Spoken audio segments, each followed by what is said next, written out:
ఒరేయ్, ఏంటమ్మా ఆయన పిచ్చోడ్లో ఏదో ఒకటి వాగుతూనే ఉంటాడు. నీ కష్టంతో సుఖంగా బతికేస్తున్నాడు.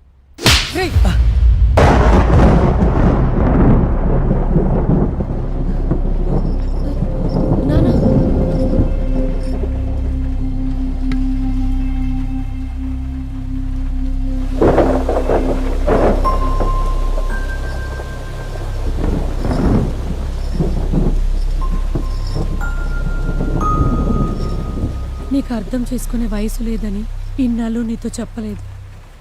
ఆయన మీ నాన్న కాదు, మా ఊరి దొరబిడ్డ. వీళ్ళ అన్నయ్య రఘునాథ్ గారు పెళ్ళై పిల్లలున్నా కూడా నాతో సంబంధం పెట్టుకున్నారు. నేను కూడా ఆయన ఇచ్చే బహుమతులకు లోబడి ఆయనతో చనువుగా మెలిగాను. ఒకరోజు నేను నెల తప్పాను. ఆ విషయం తెలిసి మా అమ్మ రఘునాథ్ గారిని నిలదీసింది. నాకు ఆయనకు ఎలాంటి సంబంధం లేదని, మా ఇద్దరిని చంపేస్తానని బెదిరించారు. ఎవరితోనో తిరిగి డబ్బు కోసం దొరగారి బిడ్డ మీద నిందలు వేస్తారా అని ఊరు జనం నన్ను రాళ్లతో కొట్టారు. అప్పుడే టౌన్లో చదువు ముగించుకొని వచ్చిన దొరగారి రెండో బిడ్డ నా కడుపులో బిడ్డకు తానే తండ్రినని చెప్పి ఆ ఊరు నుంచి నన్ను ఇక్కడికి తీసుకొచ్చారు. ఎన్నో భోగభాగ్యాలు అనుభవించాల్సిన ఆయన ఇలా కష్టపడి బ్రతుకుతూ నిన్ను నన్ను బ్రతికించారు.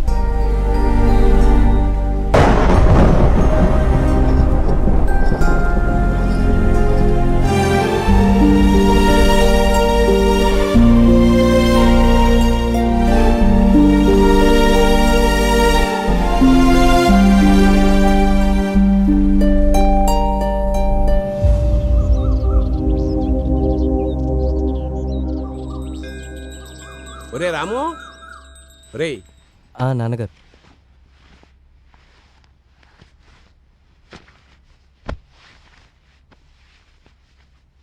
ఒక్క విషయం గుర్తుపెట్టుకో. సమాజం నీచంగా చూసే వ్యభిచారిని కూడా దేవుడు ఒక సాధారణ స్త్రీగానే పుట్టిస్తాడు. కానీ ఆ స్త్రీని వ్యభిచారిగా మారేలా చేసింది మాత్రం ఒక బాధ్యత లేని మగాడే.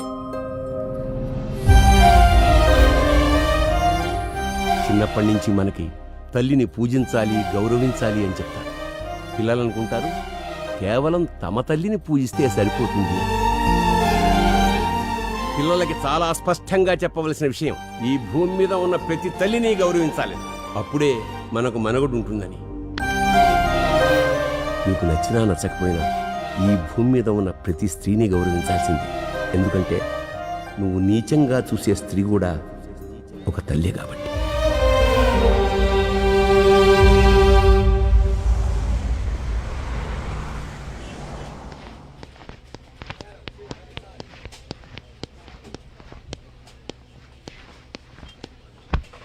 ఇంటర్వ్యూ ఏమైంది బ్రో? లోపల ఎండి గారు అమ్మ ఇంటర్వ్యూ చేస్తున్నారంట. రాము,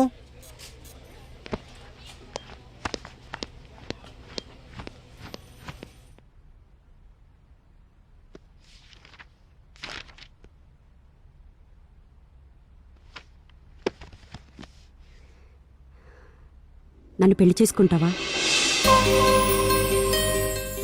అంత ఆలోచించు. చిన్నప్పటి నుంచి నేను నీకు బాగా తెలుసు. నేను నీకు చాలా పర్సనల్ కూడా.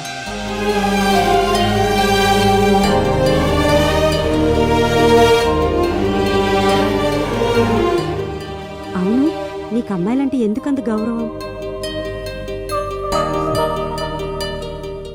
ఆ గొప్పతనం మా నాన్నగారిది. ఆయన నేర్పింది. నాన్నగారా? ఆయన పేరు?